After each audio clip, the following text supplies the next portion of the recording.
Topic today is one of my favorite topics. It's the topic of ihsan. The topic of ihsan. Ihsan is a difficult word to translate into English, but it translates into excellence. Into excellence. Another way you can translate it is goodness, but when we're talking about ihsan, we're talking about the top tier, the best way to do anything. And that's, as Muslims, we should always be aspiring towards ihsan. We should always be aspiring towards excellence in anything and everything that we do. Especially in our ibadah, in our worship of Allah subhanahu wa ta'ala, but even more so in our daily lives as well. In the way we interact with our Muslim brothers and sisters, in the way that we deal with one another, in the way we do our work, the way we do our schoolwork, the way we sit at our desks. In every scenario, the believer, the Muslim, should strive to do that scenario with excellence, in the best way possible, that way that they can attract the most reward that is possible for them.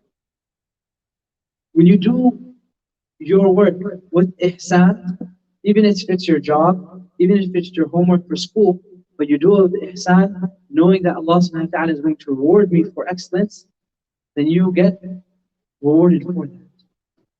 If you do really well at your job, you're an amazing engineer, you're really good at math and you do it well, but you don't have that intention, you're not rewarded for it. But if you do it thinking that Allah subhanahu wa ta'ala loves those who do ihsan, loves those who do excellence, then you can fall into that category of attracting Allah subhanahu wa ta'ala as well. Allah subhanahu wa ta'ala tells us in the Quran, وَاللَّهُ يُحِبُّ الْمُحْسِنِينَ, that Allah loves those who do excellence, who strive and work hard for reaching a higher standard of doing things. I'm going to give an analogy first for the adults, and then I'll come to the youth. All right? So the adults, the Prophet ﷺ gives us the best of analogies. He tells us, alayhi salatu wasalam, when he's asked by Jibreel, what is ihsan? Right? There's a long hadith known as Hadith Jibreel. I could spend 2-3 hours just talking about this one hadith, so much to take away from it. But the last portion of the hadith, Angel Jibreel asks the Prophet ﷺ, what is ihsan? And the Prophet ﷺ replies back, أَن تَعْبُدَ اللَّهَ كَأَنَّكَ تَرَاهُ, to worship Allah subhanahu wa ta'ala as if you see Him. And if you can't do that, know that He sees you. Right? So for the adults, it's as if your boss is watching you. You're going to do everything to the T, making sure you're very particular and doing it with perfection. Right? Now, for the youth, our young guys, an easy example of ihsan is described in your grading system. What's a passing grade in school? No, what's a passing grade? An A is excellent, right? A D. A D. If you get a D, you can move on to the next grade. What percentage do you need for a D? If I get a 65, I got a D and it's a D plus, right? I passed. Now, would your parents be happy if you said, Mom, I got a D plus, I passed? No. Unless you're bringing home the A's, they're not going to be too happy. But this is what ihsan is. You're not being happy with the D. Would you be happy with the D plus? No, you just got by. You barely made it. That was for school. Now imagine your report card comes for the Day of Judgment. Right? We're all going to get a report card for the Day of Judgment. Allah subhanahu wa ta'ala is documenting, has angels documenting everything you do. We're going to be graded on this world. Are we okay passing with a D plus into Jannah? No. Ihsan means you strive for that A plus. You get 101% and the report card says this student was fantastic. The comments by the angels are mashallah. Right? That's what we want. How do we get a D plus in life as Muslims? We do the basics. Right? We pray 5 times a day, we fast in Ramadan, we're obedient to our parents. That's a D plus. Did you guys hear that? Sorry, I got too excited. You guys caught that, right? If you just did the bare minimum, you had a D plus. If you didn't talk back to your parents, that's a D plus. Is that good? No. In Jannah, we want the best of Jannah. How are we going to get there? By striving for that A plus. By making sure we all prayed the Fard prayer right now, right? By praying our Sunnah prayers. By giving a little bit of extra charity. By going out of our way and helping our parents set up the table. That's what's going to get us from that D plus to that C plus, then that B plus, and that A plus. We have to start thinking about it now. How do I get that A plus in life? In my relationship with Allah, in my relationship with my community members, in my relationship with my classmates, in my relationship with my parents. With your classmates, you get a report card for that as well. If you were in class and you were fighting and arguing and giving a teacher a hard time, but you didn't get suspended from Iqra Academy, right? You passed. You got a D plus in Allah subhanahu wa ta'ala's hisab. Are you going to be happy with that? No. Strive for that A plus. And Allah subhanahu wa ta'ala gives us the glad tidings.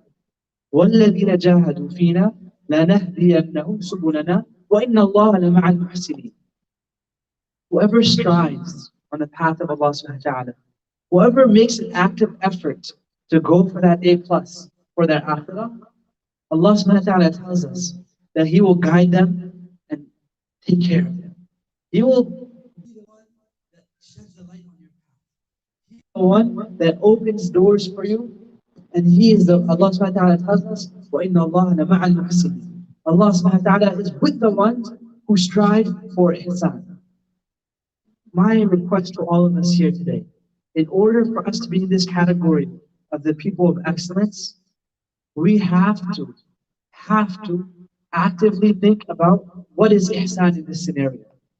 What's the best outcome that I can do that will lead me to an A plus in the hereafter? In every scenario that we are in, that's how we find ourselves in the category of al-muhsinin.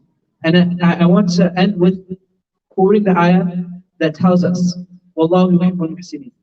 This ayah comes at the end of a huge command, a huge reward for Allah subhanahu wa ta'ala. Allah subhanahu wa ta'ala packages this ayah, وَالَّذِينَ يُنْفِقُونَ فِي السَّرَّاءِ وَالضَّرَّاءِ. Those who give charity when it's easy and it's difficult. Those are the ones that are in the muhsinin. وَالَّذِينَ يُنْفِقُونَ فِي السَّرَّاءِ وَالضَّرَّاءِ وَالْكَاظِمِينَ الْغَيْظَ وَالْعَافِينَ عَنِ النَّاسِ. And they bite down and they swallow their anger. That's who the people Allah subhanahu wa ta'ala is telling us. Those are the categories of people that are in the muhsinin, that Allah loves them. When they were in the right, when they got into an argument, they were in the right, but they swallowed their anger and they let it go. And then they forgave other people. When someone did wrong to them, and they were still able to let go of them and they forgive them. وَالْعَافِينَ عَنِ النَّاسِ. That even in the most difficult of circumstances, they were able to overcome and look forward to that A plus in Jannah and say, I'm okay with it. When they were in the most tight of situation in this world, when they didn't have time to volunteer, yet they found time to help out their Muslim brothers and sisters. They found time to volunteer at their local organizations. When they didn't have money to give to charity, they still gave a few dollars as best as they could. This is the category that Allah loves, because they are striving for ihsan. Our microphone has died, so I'll end with our dua. We ask Allah subhanahu wa ta'ala to make us amongst those who are muhsinin, make us amongst those who are constantly thinking of how to achieve ihsan in every given scenario, whether it's with our deeds, whether it's with our relationships. We ask Allah subhanahu wa ta'ala to make us amongst the muhsinin. Allahumma inna nas'aluka hubbak wa hubba man yuhibbuk wa hubba amalin yuqarribuna ila hubbik ya Rabbil Alameen. Oh Allah, we ask you for your love. We ask you to make us love those who are salihin and include us amongst those who are amongst the salihin and obtain your Jannatul Firdaus al-A'la. سبحانك الله وبحمدك نشهد أن لا إله إلا أنت نستغفرك ونتوب إليك. السلام عليكم ورحمة الله وبركاته.